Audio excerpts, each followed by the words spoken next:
ایک مرتبہ کا ذکر ہے، ایک ویران راستے پر ایک اونٹ کھڑا تھا اور اس کی رسی بھی کھلی ہوئی تھی۔ اسی راستے سے ایک چوہے کا گزر ہوا۔ اس نے جب دیکھا کہ ایک اونٹ کھڑا ہے اور اس کے گلے میں رسی ہے اور وہ کہیں بندھی ہوئی بھی نہیں، نہ جانے چوہے کو کیا سوجھی۔ چوہا بڑے فخر سے آگے بڑھا اور اونٹ کی رسی اٹھا لی۔ اب منظر کچھ ایسا تھا کہ چوہا رسی اپنے منہ میں تھامے آگے آگے اور اونٹ چوہے کے پیچھے پیچھے۔ چوہے کی چال ڈھال میں بڑا تکبر تھا۔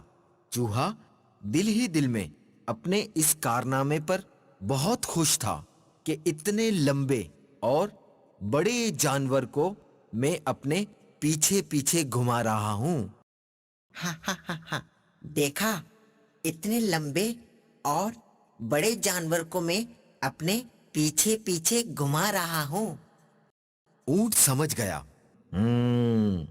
چھوٹے سے جانور، تو کس قدر خوش فہمی کا شکار ہے، بس تھوڑی دیر صبر تو کر۔ چوہا اور اونٹ ایک ندی کے کنارے پہنچ گئے۔ ندی دیکھ کر تو چوہا ڈر گیا، چلتے چلتے رک گیا۔ اونٹ رکا اور چوہے سے مخاطب ہوا، اے میرے رہبر، خیریت، آپ رک گئے؟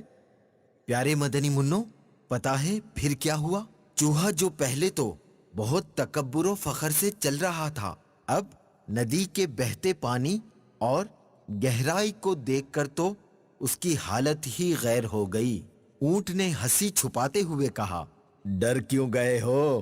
کیا بات ہے، آگے بڑھتے جاؤ، ہمت اور جرت سے کام لو۔ چوہے نے ڈر کے مارے ہلکی سی آواز نکالی اور بتایا کہ پانی بہت گہرا ہے، میں تو ڈوب جاؤں گا۔ اونٹ نے کہا، میں دیکھتا ہوں پانی کتنا گہرا ہے۔ پھر وہ ندی کے پانی کے اندر اتر گیا اور چوہے کو بتایا کہ پانی کوئی اتنا گہرا بھی نہیں، بس گھٹنوں گھٹنوں تک ہی تو ہے۔ آپ آئیں آگے تاکہ میں آپ کے پیچھے پیچھے ندی پار کر سکوں۔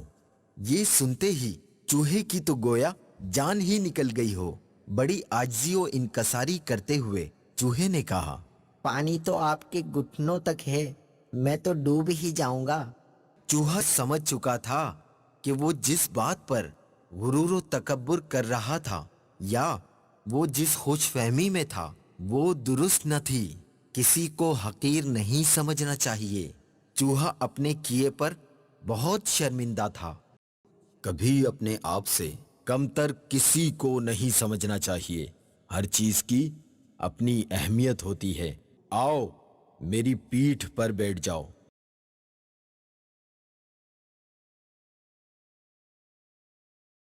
چوہے کی یہ حالت دیکھ کر اونٹ نے چوہے کو اپنی کوہان پر بٹھا لیا اور ندی پار کرا دی۔ پیارے مدنی منو، دیکھا، جو دوسروں کو حقیر سمجھتے ہیں انہیں شرمندگی کا سامنا کرنا پڑتا ہے۔ ہمیں چاہیے کہ ہم کسی کو حقیر نہ جانیں۔ تو پیارے مدنی منو، آپ نیت کرتے ہیں نا کہ آئندہ کسی کو حقیر نہیں سمجھیں گے؟